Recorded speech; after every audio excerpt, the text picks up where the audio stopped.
Oh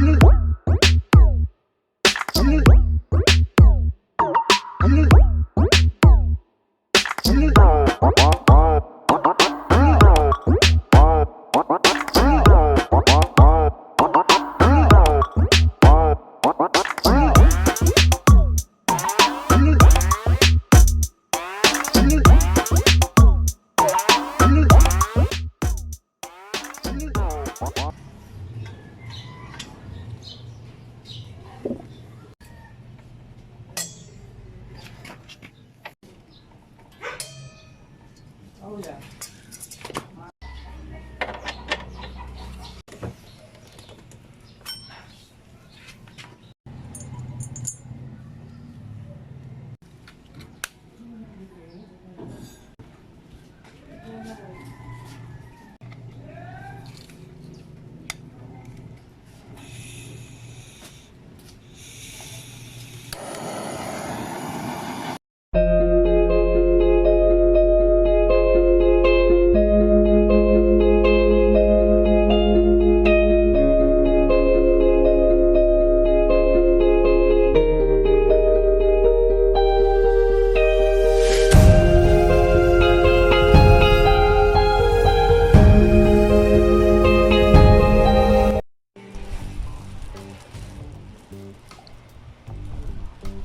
So, eto na nga mga ka-rider.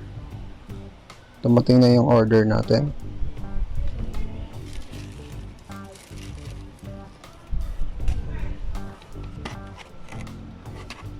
So, bumili tayo ng torch, flame gun para sa pag-titanium natin ng ating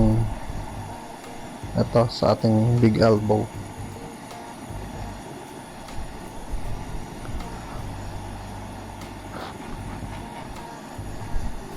Yan guys, gagawin natin dito, gagawin natin titanium color yung ating karugtong ng ating big elbow, no?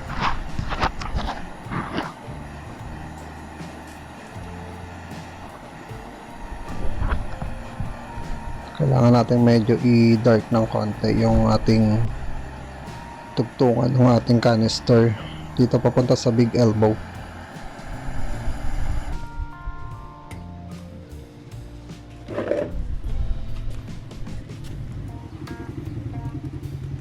So medyo i-atras natin mga ka-rider. Masyado tayong malapit sa ating motor.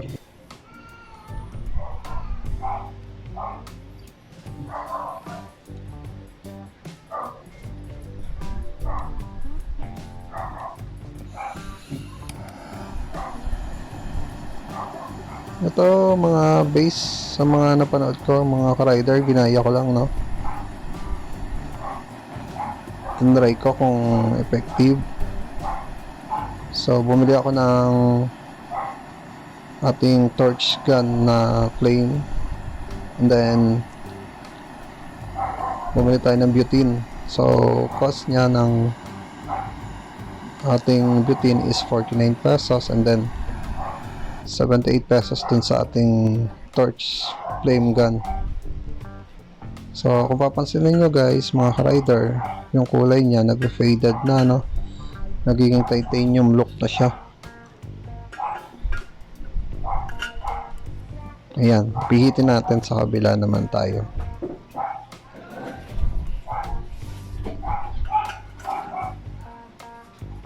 Ito guys, itingnan natin malapitan, no? So ito na po yung idea na gusto kong kulay. Pero medyo light pa siyang konti, pero ida-dark natin, no?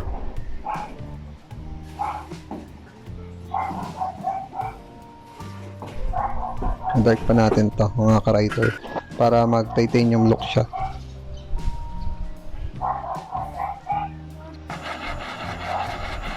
So inangat ko na siya mga ka-rider para mai-focus ko dun sa mga part na hindi gaano naaabot ng apoy, no? Ayan. So kung papansin niyo, nag-iiba na yung color niya, nagiging titanium na yung kulay. So dire-diretso lang tayo sa process mga ka-rider.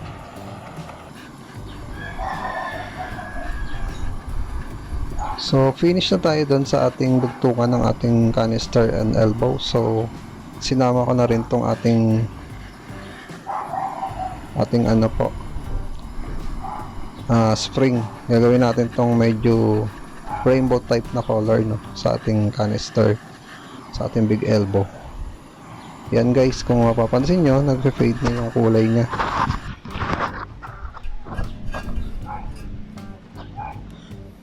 Ito guys, oh. So medyo rainbow, no, medyo blue and red, kung mapapansin nyo. And then titanium. So ito namang isa. So same process mga ka-rider, tatapat nyo lang yung torch, tapos itatapat nyo kung anong gusto yung combination ng kulay. Madali lang naman siyang gawin. So ito na guys, lumalabas na yung kulay niya, nagiging blue and violet and then titanium, no. So papakita ko sa inyo mga ka-rider.